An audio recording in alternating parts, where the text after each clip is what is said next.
Corner folding చేసే విధానం ఒకసారి చూద్దాం.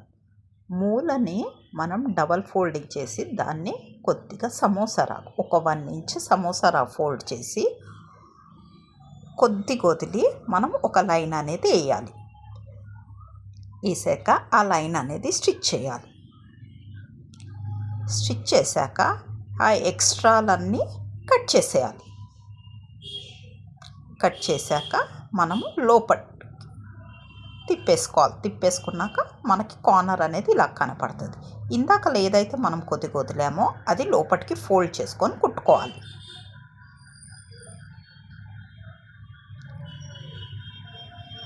మనకి కార్నర్ అనేది నీట్గా ఫోల్డింగ్తో వస్తుంది.